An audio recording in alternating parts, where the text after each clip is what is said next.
Hi guys, thanks for joining me for a new Allan Holdsworth lesson video. Today I want to go through the changes of Pud Wud because when I first did the video, it was actually the first video that I did not have Allan's lead sheet for it, else I would have actually went through it there. But since I had found it later, one of the things I wanted to do was sort of go back and talk about the different scales that Allan is using over those chords.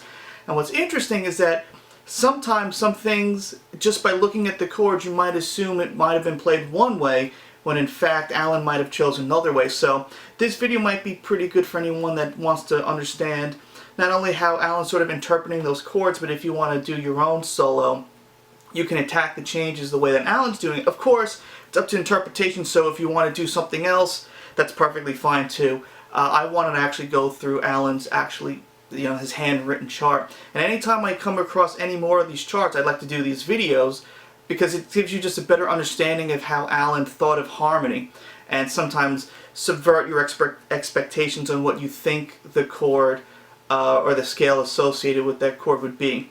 So anyway, let's go through the changes of Pud Wud.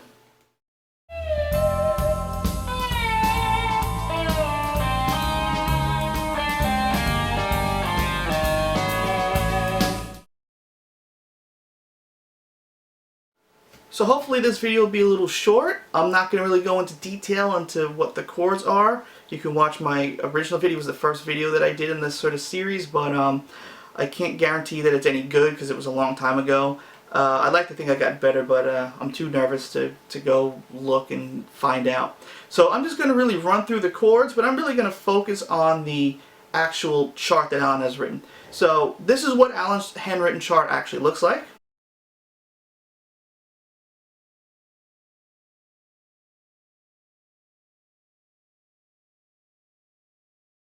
And what I'm going to do is I'm going to take little sections of that chart and then put it up on the screen so you can see it in conjunction to what it is that I'm playing. So the first thing that we have is DX. And remember, X means Dorian. So there's not a lot of weird symbols here. We have X, Allan's symbol for Dorian, X with the circle around it, which is Allan's notation for melodic minor, and the double circles, which just means the half-whole diminished scale. So that's it. So it's, this whole scale, this whole song is really just mostly Dorian scales, how Allan thinks of it, and peppered in with some melodic minor. So the first chord, the first little two chords here is this F major 7 sus2, the C major with an F in the bass, and then this A9 sus4, where it's G major with an A in the bass, but then you take the 4 and you move it to the flat 3, so you have an A minor 9 sound. And Allan has written D Dorian, and these two chords belong to D Dorian or C major. So it's like we have an F Lydian sound to a Aeolian sound. Then that first chord shape gets used again, but now we're playing it up to D flat major 7 sus2, and then this E flat add 11. And it's kind of a weird voice, and this is the same chord that we see in the Things You See. You can also even put the G in the bass here, and you have this, which Allan uses a lot more frequently. Anyway, so this first chord, this D flat major 7 sus2 and an E flat major with an add 11, and Allan has written A flat or B flat Dorian. Remember, there's like sort of alternate. Not really alternate, but I guess it's the way that he's visualizing the neck. But then you also have parentheses, E flat or F Dorian. Now that's interesting because the parentheses is really giving you an optional scale. So this first part here works with A flat major because we're playing a D flat, and that's our 4. So it's sort of like a D flat Lydian sound. And then the next chord is E flat add 11, which would now be like our 5 chord to A flat major. But also, Allan has in parentheses that E flat major. So you can treat that last chord, this one, as E flat major. And the only difference really between those two is a D flat or a D. Either you're adding in the major 7 or the flat 7 here. I would say, I haven't analyzed every solo that he's done because there's a lot of them, and the simplicity of this song, or at least the repetitive nature of the song, is probably one of the reasons why Allan played it a lot, because you just have this one solo section that everyone takes a turn on. There's not a lot of real memorization here. I digress. Anyway, so I think for the most part, Allan really will, over these two chords, will be thinking of B flat Dorian or A flat major. Once again, it's just an optional scale that you can use, but especially when you're playing really fast, sometimes it's easier to just think of it as these two parts as belonging to one key. Then it goes to a B7 in the third inversion, and now we have E written up here. So of course this makes sense because B7 is our 5 chord to E major, so he's treating this as like B mixolydian. And then to A flat minor 6/9, this sort of weird chord, we have an A flat, and then we got the 6 and the 9 and the minor third, but we do not have the 7. So when I'm thinking of a minor with the 6 in there, my first instinct is Dorian. But you can see Allan chose melodic minor here. A flat X with the circle means A flat melodic minor, which of course works since we don't have the 7. And that'll come into play later for another chord. But once again, sort of subverting your expectations. If you were just given this as a chart and you never heard the song before, you might look at it and say, okay, I'm going to play A flat Dorian there. But Allan chose A flat melodic minor, which of course works. Then we go to this little part here. It's sort of like an E major to a B major 7 sus2. Or you can think of it as like a 4 chord with your 1 in the bass going to your 5 chord with the 1 in the bass. So it's like an E major with the B in the bass, F major with the B in the bass. And Allan has written here C sharp Dorian, B major. Which of course works here because we have B as our root. Then the next chord goes F minor 9. And then Allan likes to do this with his fingers. That's a pretty common sort of theme here. And Allan wrote B flat X or B flat Dorian, which belongs to A flat major. F is the relative minor to A flat, and Allan is treating this as basically like F Aeolian. So that's sort of like the first half of the main solo segment, those main changes. Then it modulates a little bit. It's not a direct modulation, but it's basically kind of like a half step down. Because Allan plays an E major 7 sus2, and then the next chord is an E flat minor 11. Not quite the same idea that Allan was doing here, like if he was doing it in A before. He just plays a straight E flat minor 11. And Allan wrote C sharp Dorian here. It's a little interesting, which belongs to B major. So E would be like our 4 chord, and then it goes to E flat, or D sharp really, and that's like a D sharp Phrygian sound. So it goes from like a Lydian to a Phrygian sound. But what's interesting is I never think of Allan playing Phrygian here. You would think, oh, it goes, whether you want to treat this as E major or E Lydian is fine, but then when it goes to D minor 11, I would think, oh, I mean D sharp minor 11, you would think, oh, D sharp Dorian. But Allan treats them both in the same key, both in B major C sharp Dorian. Then it goes to C major 7 sus2 to D with an at 11. And Allan wrote AX or G Dorian, making this a Lydian sound, and then this mixolydian kind of sound.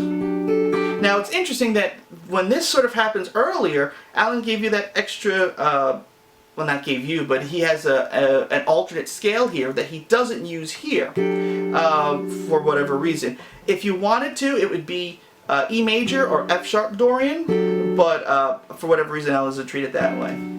So over these two chords, the C major 7 sus2 to the D major with the at 11, both treating it as G major or A Dorian. But here's the interesting little subversion of your expectations. We go back to this F major 7 sus2 that we played D Dorian over, or giving it Lydian sound, but this time Allan plays F melodic minor, which was one of those like, oh, that's really interesting because you wouldn't know unless you're looking at his chart. Or analyzing his solo, because what are we missing here? We have a sus2, but we don't have the major third. We don't have an A. Allan has the F melodic minor has an A flat in it. So he says, okay, I'm going to think of this chord belonging to F melodic minor, which I think was really smart and interesting, because once again, it subverts your harmonic expectation. I would look at this and say, okay, or if I just had the first half of the chart, I would have assumed, oh, it must be C major because we played this chord already. Not this time. We're actually playing F melodic minor. And then it goes to A minor 6/9. Once again, you can think of it as A Dorian, but Allan wrote A melodic minor here. Once again, just like before when we did it in A flat, there's no 7th there. There's no flat 7 or a major 7. So Allan chose the major 7, which probably works out a little bit better because we still have the A flat from before, or the G sharp from the F melodic minor. So F melodic minor, and this A flat 6/9. It goes to A melodic minor, and then finally, this is where Allan actually messes up, I think, the chart a little bit. And this is what it looks like here. It's just like before when we did it in B, but it's now a F major with the C in the bass to the G major with the C in the bass, or this F major to C major 7 sus2. Now Allan wrote D, X, and then he's got a little line there, and I always assume that line means, you know, continue for both of these chords. But then after that, Allan has AX. And I couldn't figure out what that AX is, and I think this is what he's interpreting. So this whole section belongs to C major or D Dorian, but just this last chord, you can think of it as belonging to G major, which gives it a C Lydian sound. So the first half of here you can think of as D Dorian to A Dorian. I've analyzed a few solos, like I said, not a ton. It seems like every time Allan plays an F there, which is really the difference there because G major has an F sharp. So I think over both of these chords, Allan's thinking D Dorian. I haven't seen any instance where, for the second chord, the C major 7 sus2, Allan treats it as Lydian and has an F sharp there. For everything that I've seen over that one measure, it's always D Dorian. I always see an F natural there.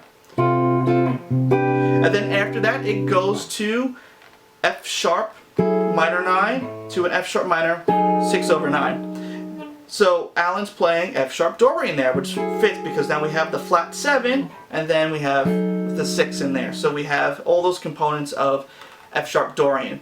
We have the minor 3rd, the 6, and the flat 7. And it's interesting because if he wanted to, he could have, you know, said, all right, I'm going to play F sharp Dorian and then F sharp melodic minor, but he doesn't. But it's also very quick. And then, towards the end of the song, we have this, that little section, this F major add 9 to G major add 9, C major. We have a 4-5-1. Allan has D Dorian. Of course, it makes sense, or C major. So it's like a 4-5-1 in C major. And then AX, which is this whole section. Of course, there's a lot of room in here to improvise. You don't have to play strictly A Dorian, you can just do whatever you want there, and that's pretty much what he does. Sort of has just an A minorish tonality to it. Then the last chord we have, before it repeats over again, is this first, third inversion F7 chord. What's interesting, Allan has written C melodic minor, which fits here, because it's not like you're treating that F7 as F Lydian dominant. So now we're incorporating a B in there. But also in parentheses, we have D with the 2 circles, which means D diminished, or half whole diminished. And remember, since it's a symmetrical scale, we have D, the D diminished scale, the F diminished scale, the A flat diminished scale, and then the B diminished scale. So if you're thinking of it as F7, Allan wrote D half whole, maybe be easier to think of it as F half whole diminished. Really gives it a 7 flat 9 kind of sound. And we've seen this before in some of Allan's songs where he, instead of using harmonic minor, really F Phrygian dominant, to play over an F7 to give it that flat 9 sound, he almost always chooses the half whole diminished scale. And he actually mentions it in his instructional video. Now, of course, here he's not actually playing the flat 9, but it's interesting how Allan sort of thinks about these chords, because if he's got a dominant chord, he'll play a 7 flat 9, but if he's got something where, like, let's say like this C major with the C sharp in the bass or the flat 9 in the bass, he'll probably play harmonic minor over this instead of playing the diminished scale. Once again, it's just how Allan views these things.